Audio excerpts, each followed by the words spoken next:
नमस्कार, मी श्वेता पाटील श्वेताज किचनमध्ये तुमच्या सर्वांचं खूप खूप स्वागत करते। आज तुमच्यासाठी कैरीचं पन्ह घेऊन आलेली आहे।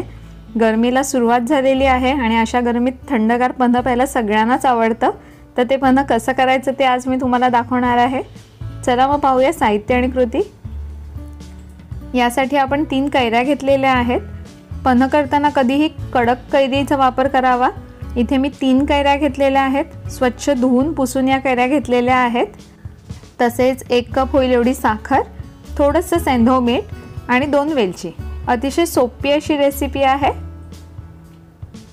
अजूनही श्वेताज किचन मराठीला सबस्क्राइब केलं नसाल तर पटकन लाईक करा, सबस्क्राइब करा आणि बेल आयकॉनवरती क्लिक करा, जेणेकरून माझ्या अशा छान छान सोप्या रेसिपीज पाहायला भेटतील। सर्वात आधी आपण कुकरमध्ये ह्या कैऱ्या काढून घेणार आहोत। 3ही कैऱ्या आपण उकडून घेणार आहोत। मी डायरेक्ट कैऱ्या कुकरमध्ये उकडून घेणार आहे। त्यासाठी आपण 1 ग्लास होईल एवढं पाणी घालून घेणार आहोत आणि मध्यम आचेवरती 2 शिट्या घेणार आहोत। इथे आपल्या 2 शिट्या झालेल्या आहेत आणि कुकर ही छान थंड झालेला आहे। इथे आपल्या कैऱ्याही उकडून झालेल्या आहेत। आता मी या सर्व कैऱ्या एका डिश मध्ये काढून घेते आहे। कैऱ्या थंड झाल्या की आपण त्याचा गर काढून घेणार आहोत। आपली एक कैरी उकडत असताना फुटल्यामुळे तिचा काहीसा गर पाण्यात मिक्स झालेला आहे, त्यामुळे आपण हे पाणी सुद्धा पन्ह्यासाठी वापरणार आहोत। त्यामुळे मी ते पाणी एका बाउल मध्ये काढून घेते आहे। इथे आपल्या कैऱ्या छान थंड झालेल्या आहेत। आता आपण चमचा घेऊन त्याचा गर काढून घेणार आहोत। अशा पद्धतीने कैरी खोलून तिचा गर काढून घ्यायचा आहे।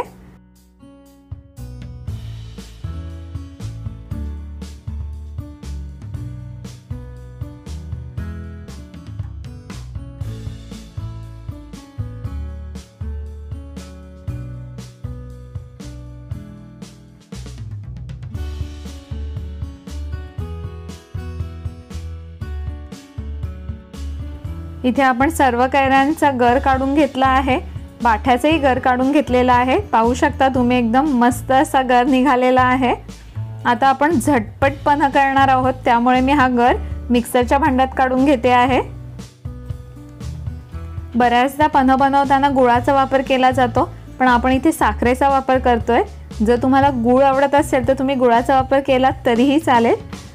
3 कैऱ्या असल्यामुळे मी इथे पाऊण ते 1 कप होईल एवढी साखर घातलेली आहे।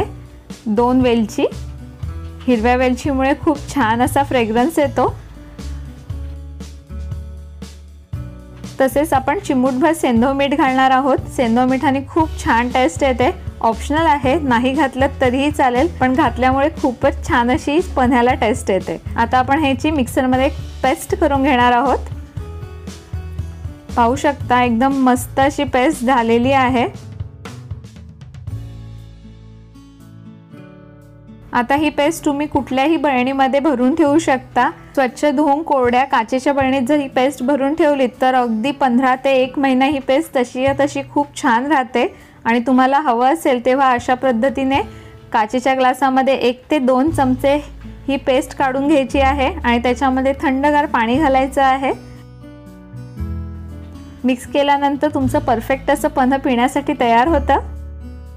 मगाशी आपण जे पाणी बाजूला काढून ठेवलं होतं, आता त्याच पाण्यामध्ये मी ही पेस्ट घालते आहे, जेणेकरून आपलं पाणी वाया जाणार नाही। त्या पाण्यामध्ये बरीचशी कैरी फुटलेली होती, त्यामुळे आपण त्या पाण्याचा वापर केलेला आहे। जर तुमची कैरी पाण्यात फुटली नाही तर तुम्ही फक्त कैरीचा वापर करा, पाणी वापरलं नाही तरीही चालेल।